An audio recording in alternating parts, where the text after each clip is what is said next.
Assalamualaikum teman-teman, kembali lagi bersama saya yang membahas seputar alur cerita film. Kali ini saya akan membahas alur cerita film yang tentunya sangat-sangat seru. Oh ya guys, Mimin hampir lupa. Sebelum lanjut ke ceritanya, alangkah baiknya teman-teman dan saudara-saudara sekalian subscribe, like, dan komen agar saya lebih bersemangat untuk membuat alur cerita filmnya. Ya udah gak usah berlama-lama lagi, langsung aja ke alur cerita filmnya. Let's go. Diawali dengan dua orang bersaudara bernama Lee dan adiknya bernama John yang sedang bertarung di atas ring, yang mana pertarungan tersebut disaksikan langsung oleh ayah angkat mereka yang dijuluki Old Man. Old Man sendiri merupakan seorang mafia yang sangat berpengaruh dan memiliki banyak pengikut. Now we know who's stronger.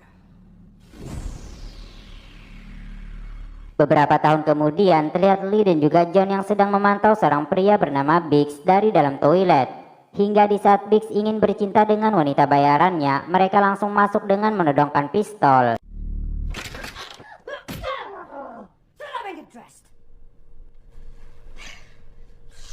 Di sini mereka menuduh Biggs yang telah membocorkan tentang operasi kriminal mereka kepada polisi, yang menyebabkan 5 anggota mereka tertangkap. Namun di sini Biggs menyangkal tuduhan tersebut dan mengatakan mungkin saja pelakunya berasal dari dalam organisasi mereka. Di tengah perdebatan, tiba-tiba saja si wanita bayaran tadi menodongkan pistol dan meminta mereka semua untuk menyerahkan dompet lalu pergi.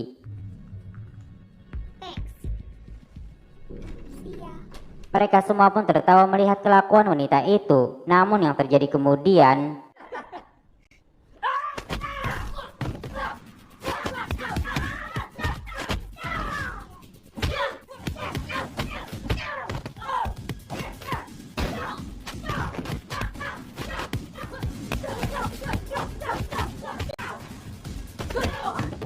Lee kembali menanyakan siapa pengadu tersebut. Namun bukannya jawaban yang ia dapat, Biggs justru menghina Lee dengan menyebutnya sebagai pengecut. Karena tidak terima, Lee pun langsung membunuhnya. Pulang ke markas, Lee dan juga John mendapat marahan dari Old Man karena telah membuat masalah dengan Bruno, terutama kepada Lee yang bertindak gegabah dengan membunuh Biggs. Terlebih lagi sekarang, organisasi mereka dalam keadaan kacau balau karena adanya seorang pengkhianat. Old Man yang merasa umurnya tidak lama lagi, ia memutuskan untuk memilih John sebagai penerusnya. Lee pun dibuat kecewa dengan keputusan tersebut, karena menurutnya ia lebih banyak kontribusi dibandingkan John. Namun keputusan Old Man tersebut sudah bulat dan tidak bisa diganggu gugat. Whatever you say, father. Berpindah ke kamar hotel tempat tewasnya Biggs, kita akan diperkenalkan dengan seorang detektif bernama Bersetti yang sedang melakukan olah TKP. Di sini mereka menemukan si pelaku yang tertangkap kamera CCTV, yaitu Lee dan juga John. Di sisi lain terlihat Lee yang sedang menyiksa Ricky, salah satu kelompoknya yang ia duga telah berkhianat. John sendiri berusaha menghalangi perbuatan Lee, namun Lee mengatakan tidak ada cara lain untuk menemukan kebenaran selain menyiksanya. Meski Ricky sendiri juga menyangkal tuduhan tersebut. It's not me, man. I fucking swear to you. Di tengah perdebatan, Bruno mendatangi markas mereka untuk meminta pertanggungjawaban atas kematian putranya. Di sini, Bruno memaksa ingin bertemu dengan Old Man untuk menyelesaikan masalah ini. Namun Lee tiba-tiba langsung menonjoknya.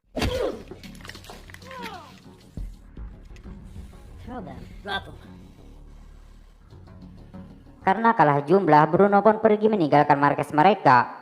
Di luar, John bertemu dengan detektif Bersetti yang memperingatkannya untuk tetap waspada.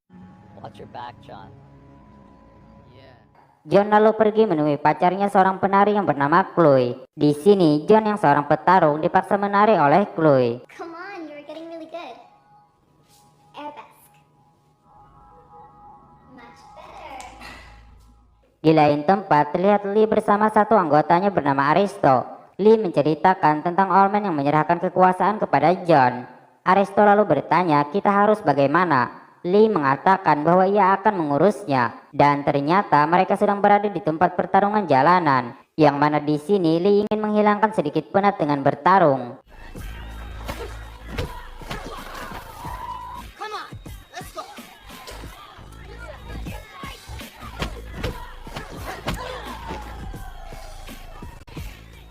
Di sisi lain, Bruno datang menemui Allman dan mengeluhkan tindakan dua orang anaknya yang telah menewaskan satu orang terbaik Bruno.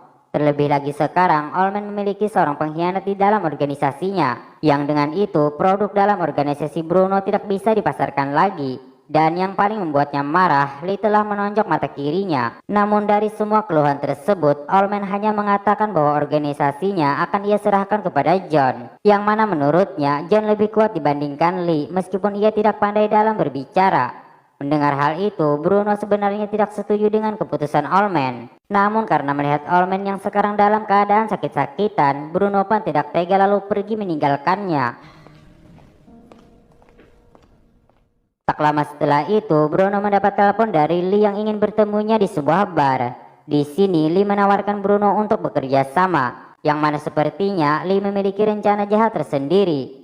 Pulang ke apartemen, John menceritakan kepada Chloe tentang dirinya yang ditunjuk oleh Allman sebagai penerusnya menjadi ketua organisasi kriminal. Mendengar hal itu, Chloe pun dibuat marah dan langsung pergi meninggalkan John.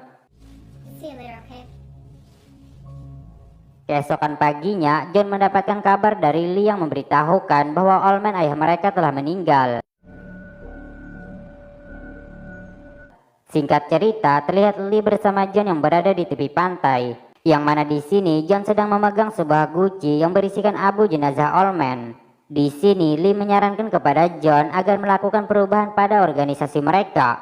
Namun John yang sekarang sebagai ketua, ia menolak saran tersebut, yang membuat Lee langsung pergi meninggalkannya. Malam harinya, Lee pun mengadakan sebuah pesta untuk menyambut John sebagai ketua. Di sini Lee pun membuat John sampai mabuk berat.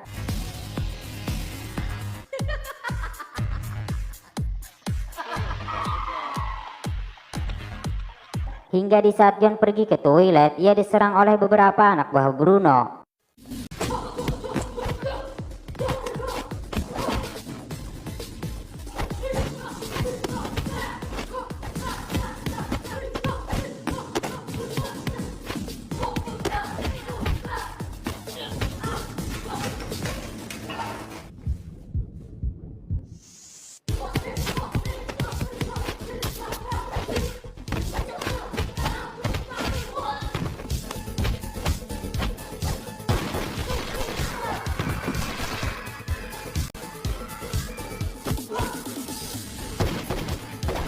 Lee lalu mengajak John untuk segera kabur. Namun tiba-tiba Lee mengeluarkan pistol dan langsung menembak John. Lee yang mengira John sudah tewas, ia pun mengambil kalung pemberian Allman dan langsung meninggalkannya. Beberapa saat kemudian, detektif Bersetti datang menemui Chloe untuk memberitahukan tentang peristiwa yang menimpa John. Saat sadar, John sudah berada di rumah sakit dengan tangan yang terbergol. Si dokter pun memberitahukan John beruntung bisa selamat karena peluru itu tidak mengenai organ vitalnya. The bullets missed all vital organs. Di sisi lain, Lee yang mendapatkan kabar dari anak buahnya bahwa John masih hidup, ia pun mengirim Aresto ke rumah sakit untuk membunuh John. John yang melihat Aresto datang, ia pun berpura-pura belum sadarkan diri. Dan kemudian terjadilah pertarungan di antara mereka.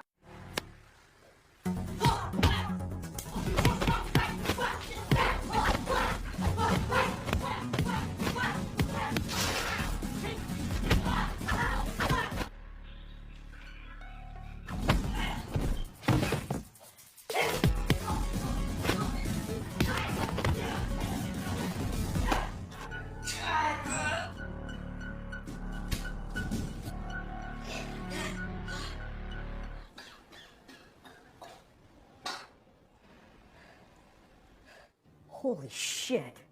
Berpindah ke markas Bruno, yang dimana Bruno sangat dibuat emosi karena Lee tidak menembak John di kepala. Ditambah lagi banyak anak buah Bruno yang tewas di tangan John. Bruno lalu menyiksa Ricky untuk mencari tahu keberadaan John. Dirasa informasi itu sudah didapat, Bruno lalu meminta keponakannya bernama Tony untuk menembak Ricky. Kemudian Bruno memerintahkan semua anak buahnya untuk mencari John. Sedangkan John sendiri berhasil kabur dari rumah sakit dan sedang berada di apartemennya. Setelah menyiapkan perlengkapan senjata, John pun langsung pergi ke tempat tari untuk menemui Chloe, yang kemudian disusul dengan datangnya anak buah Bruno. Dan di sini terjadilah pertarungan satu lawan banyak.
Setelah berhasil mengalahkan mereka, John pun langsung membawa Chloe pergi menaiki taksi. Namun Chloe yang masih marah dengan John, ia memilih untuk turun di jalan.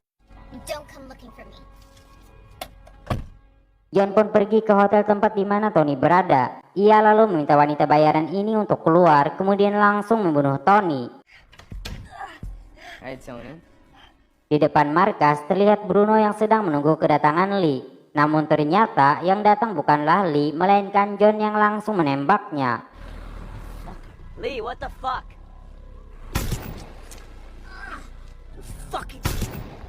Setelah itu John pergi ke tepi pantai untuk merenung. Tidak lama kemudian detektif Bersetti juga muncul di sana dan memberikan John sebuah berkas yang berisikan kerjasama Lee dengan Bruno. Dan kematian Allman bukanlah karena sakit, melainkan Lee lah yang telah membunuhnya. Detektif Bersetti juga memberitahukan fakta yang sebenarnya kepada John, yang mana ternyata pengadu itu adalah Allman yang juga bekerja sama dengan polisi. Dan semua itu Allman lakukan tidak lain untuk mengamankan dirinya, yang dalam arti lain Allman hanya memanfaatkan mereka semua demi kepentingan dirinya sendiri. Di sini detektif Bersetti menawarkan perlindungan kepada John, asalkan John juga mau membantunya. John lalu menghubungi Lee dan memberitahukan bahwa semua ini sudah berakhir karena sekarang polisi dalam perjalanan untuk menangkap Lee. Dirasa sudah terpojok, Lee lalu menantang John untuk bertarung di atas ring 1 lawan 1. Saat bertemu, John memberitahukan yang sebenarnya, yang faktanya Allman hanyalah memanfaatkan mereka berdua. John sendiri sebenarnya tidak ingin bertarung melawan Lee dan berniat untuk pergi. Namun di sini Lee memaksanya untuk naik ke atas ring dengan menodongkan pistol. Yang dengan itu John pun terpaksa menuruti kemauan Lee untuk bertarung.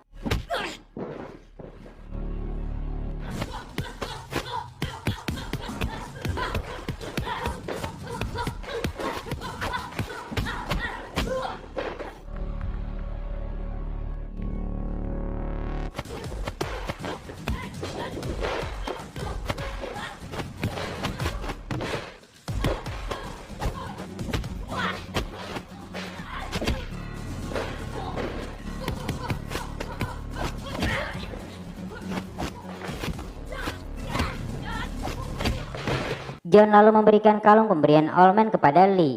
Namun ketika John ingin pergi, Lee tiba-tiba mengambil pistol dan berniat menembak John. Namun yang terjadi kemudian, beberapa hari setelah itu terlihat John yang duduk dengan detektif Bersetti di sebuah bar. Di sini detektif Bersetti sangat berterima kasih atas bantuan John karena telah membuka jalan untuk mengungkap dan menangkap pelaku organisasi kriminal terbesar yang selama ini sudah lama ingin mereka bongkar. Di akhir film diperlihatkan John yang pergi ke tempat tari untuk menemui pacarnya Chloe. Setelah itu film pun... Oke guys, itu saja yang bisa saya sampaikan untuk pembahasan alur cerita film kali ini. Apabila ada kesalahan, saya mohon maaf sebesar-besarnya. Sekian, wassalamualaikum warahmatullahi wabarakatuh.